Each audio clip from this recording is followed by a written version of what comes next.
Well, good morning, and thank you for joining us. Sorry about technical difficulties, but we're underway now. So I'd like to welcome Louise Gagne, Executive Director of Community Services, to the panel today. Louise has 13 years of public health experience and has a background in epidemiology, planning, and communications, and will speak to the municipal and community partner engagement. Also on the panel is Andrea McLellan, Director of COVID-19 Immunization Strategy, and will provide an update on our vaccination rollout throughout our district. Dr. Carol Zimbalatti, public health physician, joins us to highlight some of the recent COVID-19 trends provincially and locally, as well as the scientific developments related to COVID. This week has been an important turning point in our district's fight against COVID-19. On Monday, we started booking COVID-19 vaccine appointments for community members born in or before 1941. Ms. McLellan will speak more to this exciting news shortly. Though our numbers are under control, we anticipate staying where we are within the current framework, and that is the red zone. As I've mentioned before, we need to be mindful of increasing numbers throughout the province, particularly a sharp increase in cases from variants of concern, as well as the status of the pandemic in neighboring jurisdictions. I'm hopeful that we will continue to do well and see a slow return to normal, but we're not there yet. I'm now going to hand it over to Dr. Zimbalatti to provide the local COVID-19 case numbers. Thank you, Dr. Chirico, and I apologize for the technical difficulties that I'm experiencing, that you can't see me, but hopefully you can hear me. Since the update last Thursday, we had 4 new cases, bringing our total case count to 273, with 177 in the Nipissing district and 96 in the district of Parry Sound. Since testing for variants of concern began, 36 of our cases have screened positive for variants of concern. We currently have 3 active cases, all of which are in the Nipissing district, and no cases are in hospital. Provincially, there has been much discussion about Ontario's COVID-19 Science Advisory Table declaring that we have entered the 3rd wave of the pandemic. Driving this resurgence in numbers is the rise of variants of concern. On Monday, the percentage of cases screening positive for a variant of concern in Ontario reached a high of 49%. Though we are seeing a rise in provincial numbers, our current local cases do not indicate that our district has entered the 3rd wave. There is another reason for hope. According to Dr. Teresa Tam, the COVID-19 rates in the elderly appear to be dropping compared to other age groups. Though it is too early to definitively attribute this to the vaccination, the indicators are good that vaccines are offering protection to this priority group. We will continue to monitor our local situation and provide our daily case update on our website. Thank you, Dr. Zimbalatti. And to echo your comments, locally, we have not entered the 3rd wave of the COVID-19 pandemic. However, what happens going forward is almost entirely within our control. We collectively have an opportunity to prevent or minimize a 3rd wave in our community by continuing to follow public health measures. This includes maintaining physical distancing, washing hands, and masking up. I've said this before, we're not an island, and we have to consider the COVID-19 situations around us. We have worked hard as a district to keep our case numbers low. It really is up to each of us to continue to do so, to protect our most vulnerable, and to enable us to continue on a path to steady reopening. So now I'd like to hand it off to Louise Gagne to give an update on our biweekly meetings with our leaders of our 31 municipalities. Thank you, Dr. Chirico, and it's a pleasure to be here with you all. As you may all be aware, since the start of the pandemic, the health unit and emergency management leads of the 31 municipalities in our district have been meeting weekly to discuss and provide updates on the local COVID-19 situation. Last week, we announced that we would also be hosting bi-weekly meetings with leaders of our member municipalities. I'm pleased to announce that our first meeting will be later this afternoon.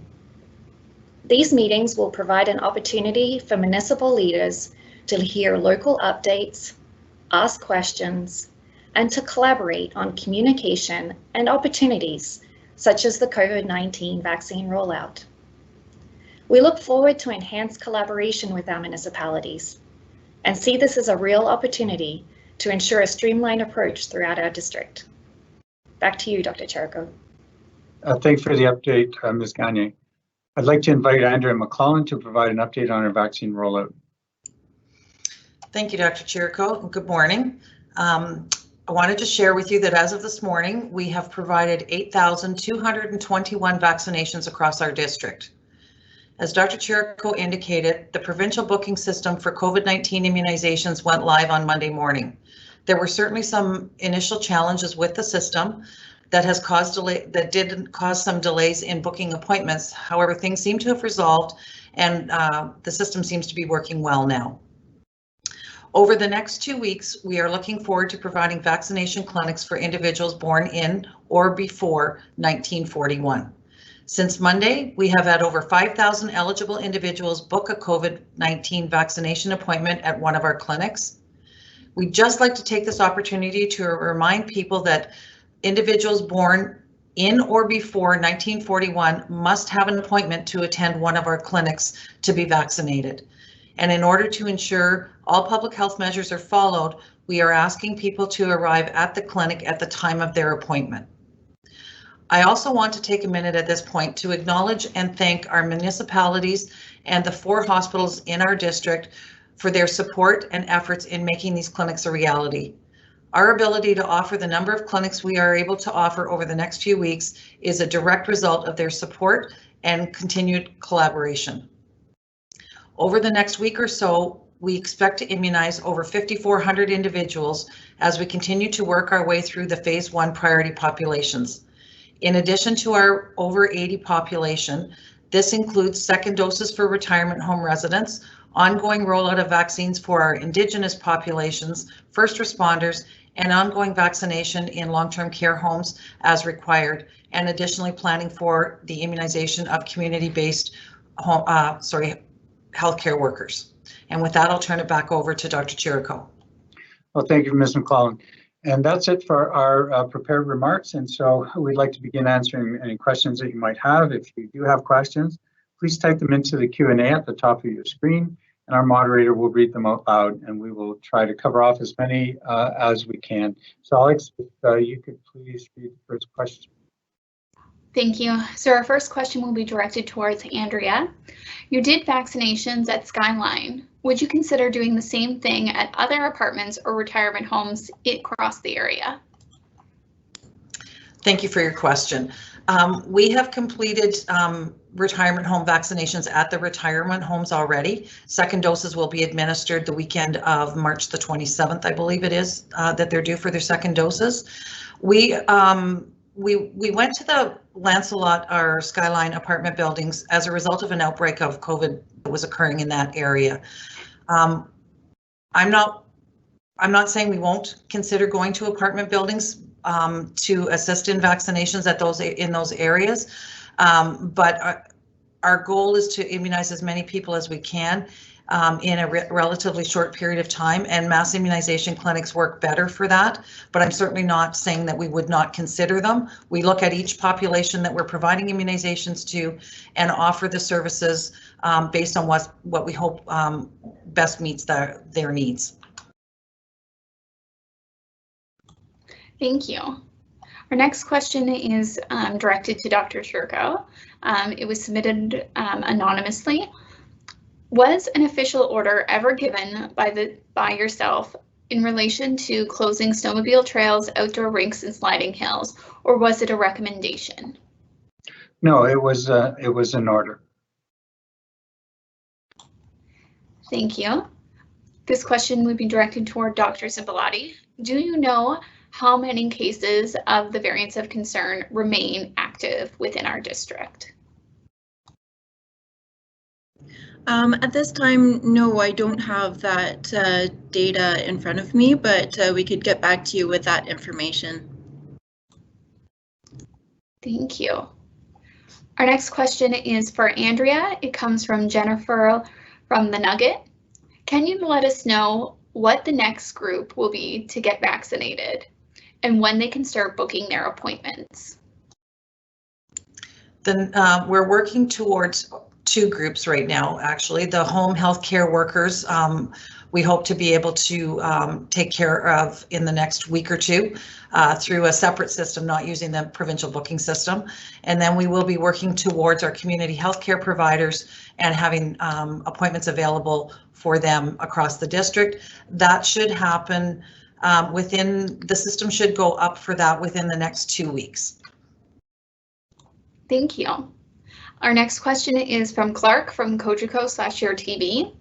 Do you know what the percentage of eligible people 80 plus in our district who have received their first dose of the vaccine is? And this would be for Andrea. We don't start our clinics until Monday, and I can't tell you that. I don't know that number. I know any of the 80 plus individuals who are in retirement homes or long-term care homes or are alternate level of care beds in hospitals have received their first vaccine, but I don't know what percentage that is. Thank you. The next question is also from Clark from Cogeco and it's directed towards Dr. Chirico. Should people be concerned with the new findings from Europe that indicates that AstraZeneca vaccine may be linked to bleeding, blood clots, and low platelet counts? In your opinion, should Canada stop using AstraZeneca until more testing can be done? Sure, that's a great question, Clark. Thank you for that. The evidence is still being gathered on that, and it was put on pause out of an abundance of caution within Europe.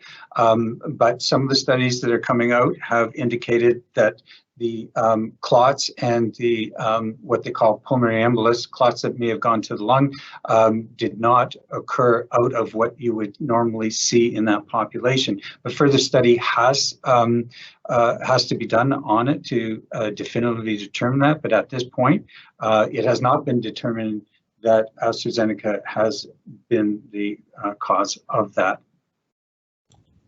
Thank you. Our next question is from Sarah at the North Star.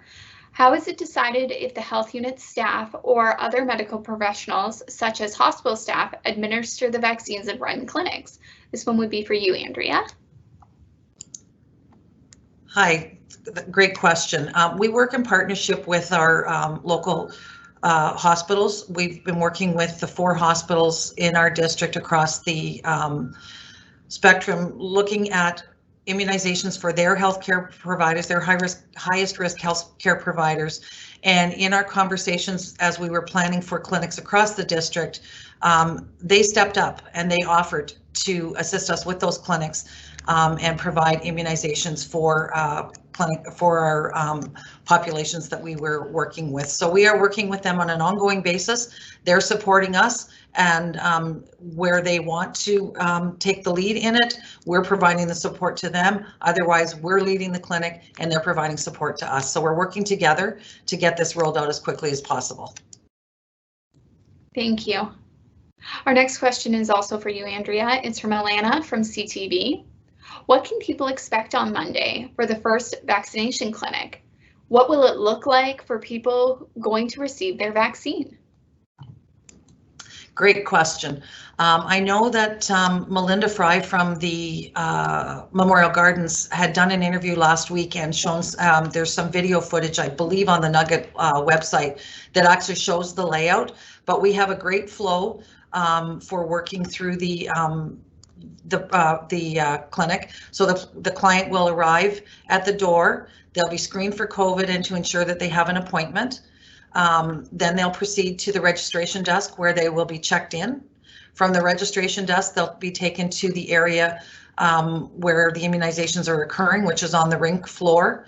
Having said that, there also is a section in Memorial Gardens that has been set aside for people who may have some mobility issues, which would make it difficult for them to get onto the arena floor, and they would be escorted over there for their immunizations.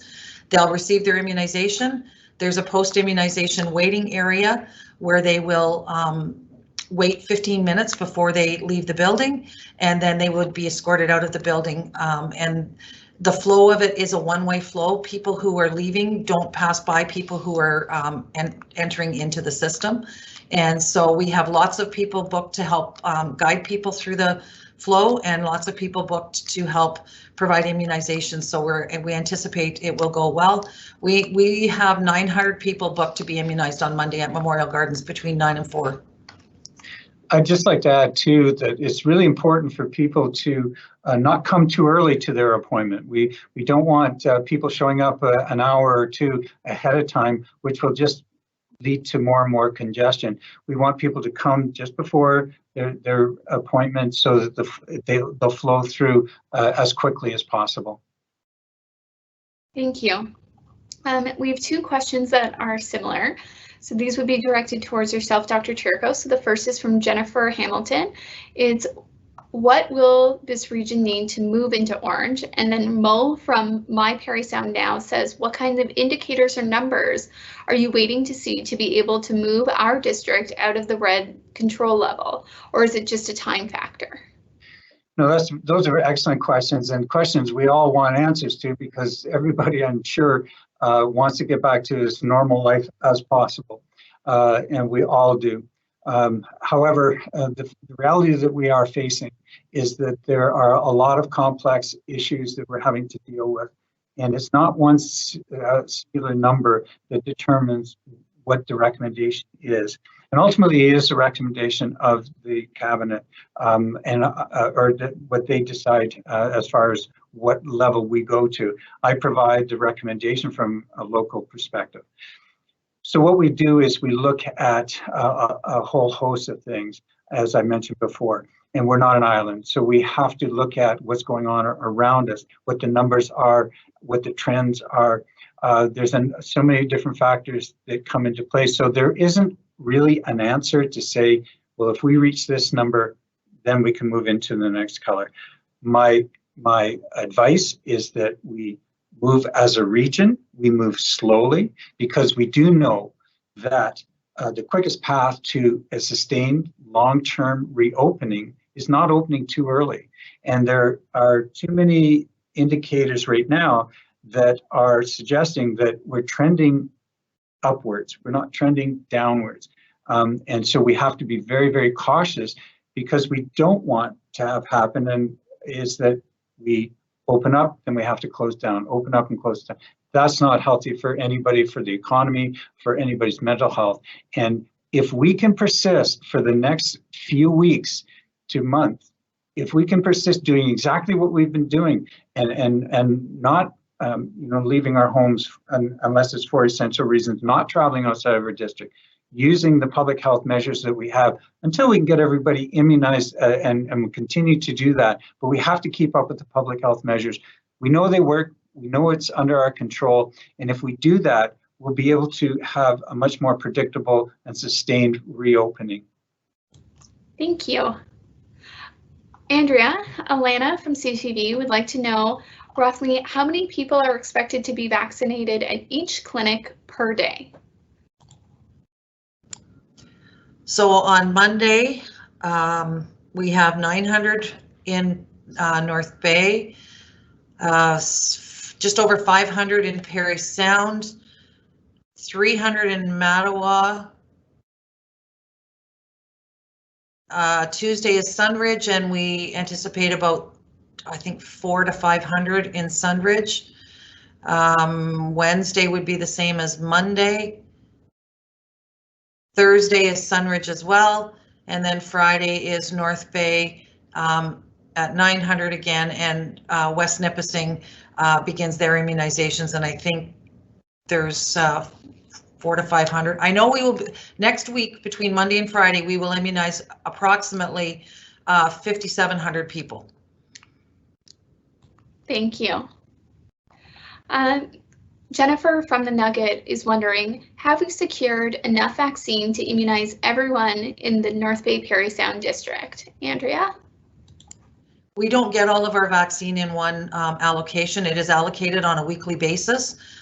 We know that we have sufficient vaccine to immunize next week, And I know based on the allocation that we have been provided as our tentative allocation for the week after next, we have sufficient vaccine to accommodate the clinics that have been booked. Our clinics are booked based on the amount of vaccine we're anticipating receiving so that we have sufficient supply.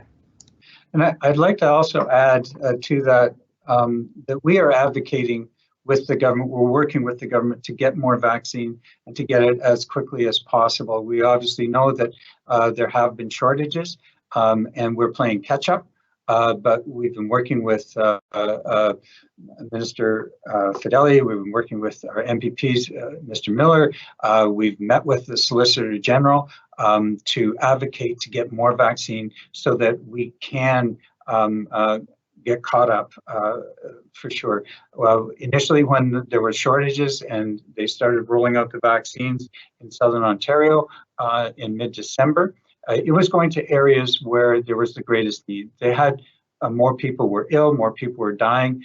They needed to get the vaccine, and that's what happened. So since that, we have been able to get more vaccines, started in late January, but we're still playing catch up. And so it may seem as though Southern Ontario is ahead of us, because they are. And we're advocating to get as much vaccine as soon as possible. And I'm really looking forward to what we've learned is that more vaccine is coming and more predictable amounts for us up north. So we look forward to that happening and getting it into people's arms. Thank you. Andrea, this question is from Chris from Bay Today. How close are we to getting doctors' offices and pharmacies to help with vaccinations? Provincially, there are pilots occurring in Southern Ontario in pharmacies and primary care offices to test out how things would work. So I anticipate that it won't be too long before they expand beyond that pilot, depending on the results of that pilot, and are involving more physicians and physician offices and pharmacies in the rollout and distribution of vaccine. And one of the great ways that physicians specifically could be involved is in identifying those their population who have chronic medical conditions and who are at a higher risk and require immunization. Identifying and being able to immunize them would be very helpful. And I'd just like to add too that the timing of that is really going to be dependent on vaccine availability. And so as soon as we learn more information, we will be passing it on to the public as well. And there is absolutely interest from our pharmacies and our physicians locally to do that. Yeah, absolutely. They've been tremendous partners, and we certainly could not do this without them. Similarly, those at the hospitals and the collaboration that we've had with not only just the hospitals, but also the municipalities have done a phenomenal job in helping to roll out the mass clinics, to get their staff done, to get the long-term care home, retirement home. It has been a real collaborative effort, and we're moving forward. Thank you. Jennifer from the Nugget, this question would be directed towards yourself, Andrea. Are those individuals 80 plus getting Pfizer or Moderna? Pfizer vaccine. Thank you. Brad from Moose FM asks, what is the time frame for at-risk individuals such as diabetics when it comes to vaccines? Andrea? Those with chronic medical conditions are in phase 2 of the vaccine rollout, which has just been released recently. And it will be a combination of age categories as well as consideration for medical conditions that will work through in the second phase. Thank you. This question would be for you, Dr. Chirico. What are your thoughts on the response from those over 80 plus booking appointments? Has there been any response from individuals who have booked appointments up to this date? Oh, yeah, I mean, there have been very positive responses, but there's also been negative ones, as I can well understand. When it first went live, certainly there were long waits, people were frustrated, some were angry. But on the other side of it, we had people that were just so happy to get a booking, and we were able to sort this out over the day. We've booked over 1,200 people, and what the very positive news is that since Monday, things have gotten far more efficient as far as less people are calling all at once. The wait times are shortened, so it's worked out very, very well. But there certainly is a tremendous appreciation of being able to get the vaccine among the 80-plus-year-olds. They always mention about vaccine hesitancy. Well, we're not seeing that. We're seeing that people really do understand that this is the best way to protect themselves in addition to all the other public health measures, and that the vaccines are safe, they're effective, and we're working very hard to get them into arms as quick as possible. Thank you. Andrea, we have a question that was submitted anonymously. Will there be assistance like wheelchairs for seniors at Memorial Gardens? Absolutely. We have we've secured through a donation 10 wheelchairs and 10 walkers that will be available for people who have mobility issues if required. And we will also, as I say, we have a separate section so to try and direct some of those people who may find it more difficult to get to the arena floor for their immunization to a closer location. Thank you. Now, Andrea, this question is towards you. It's from Chris from Bay Today. What is the key to keeping up with vaccine process locally?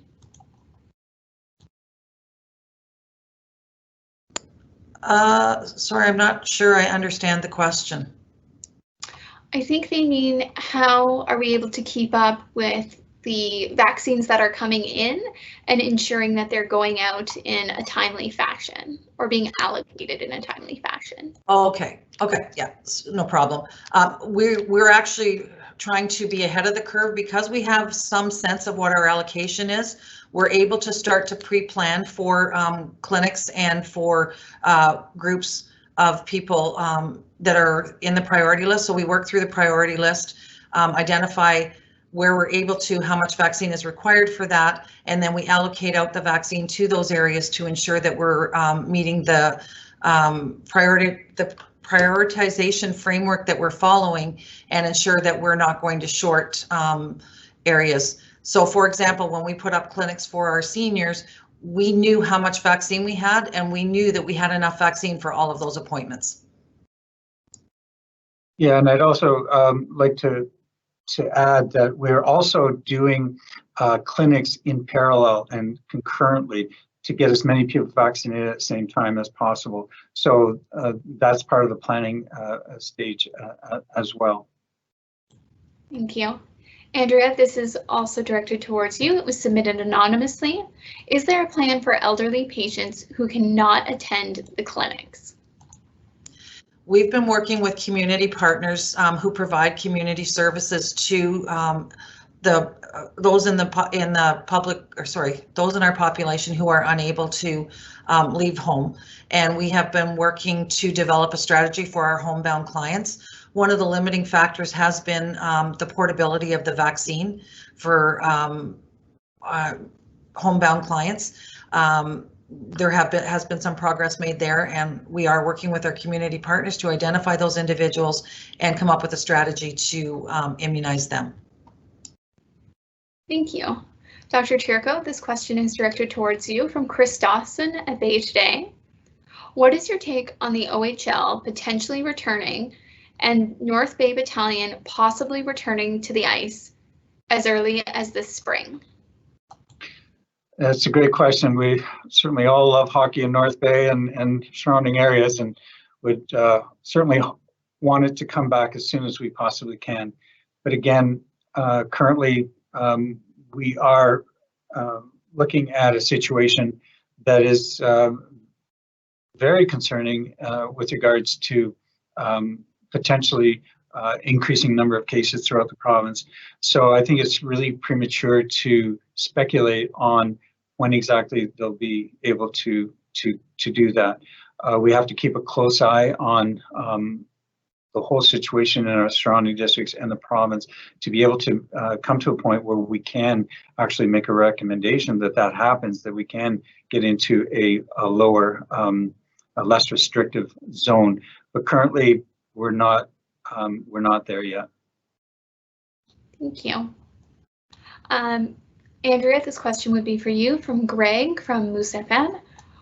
Where will people with medical conditions, such as diabetes, be identified as high risk fall in the vaccine framework? So will they have to wait for their age groups, or will they be able to get have a turn to get their shot sooner?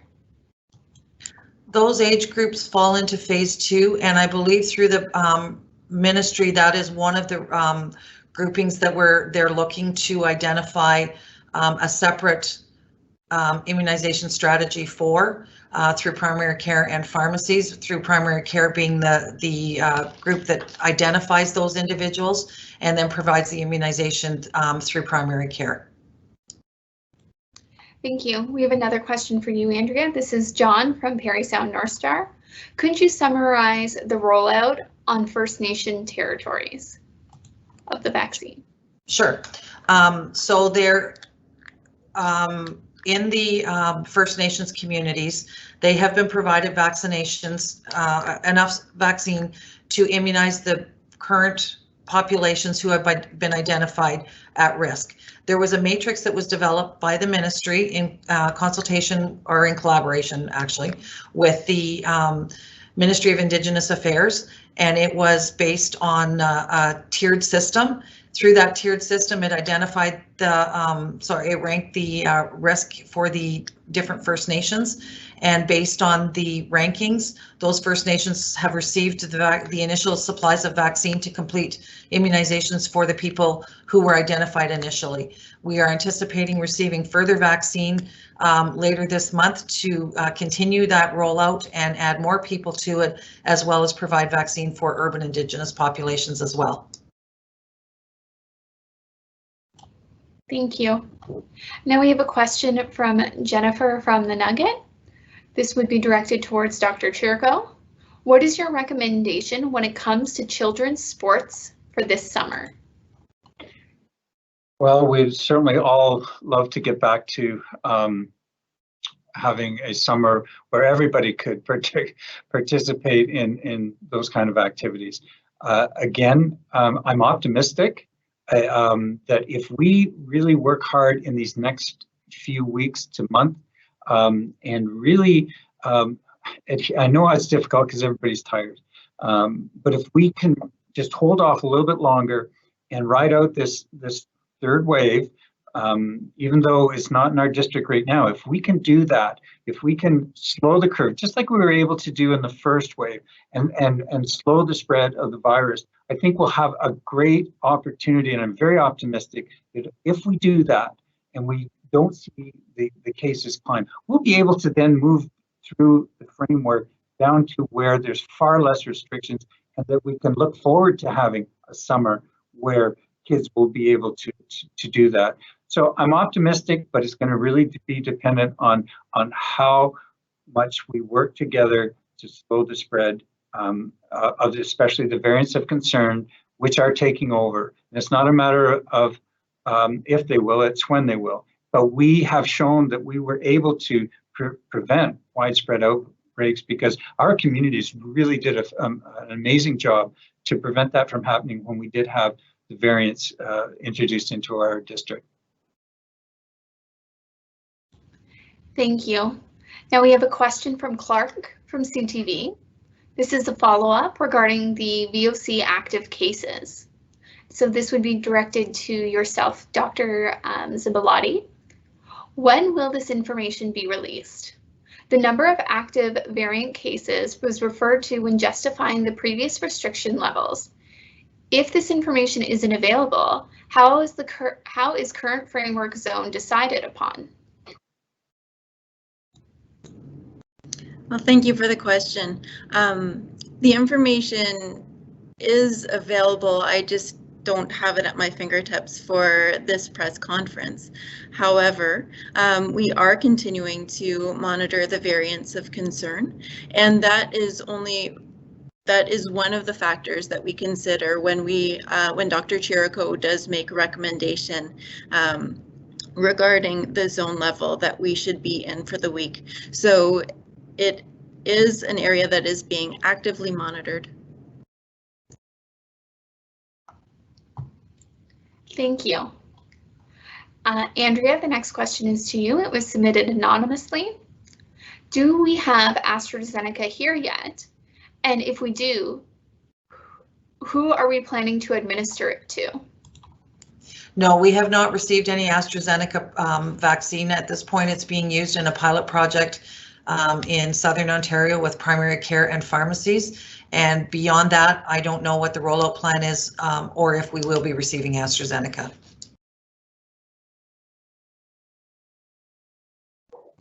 Thank you.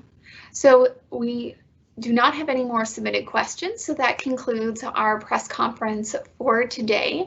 Thank you all for attending, and please check back next week as we will hold these press conferences every Thursday starting at 10 a.m.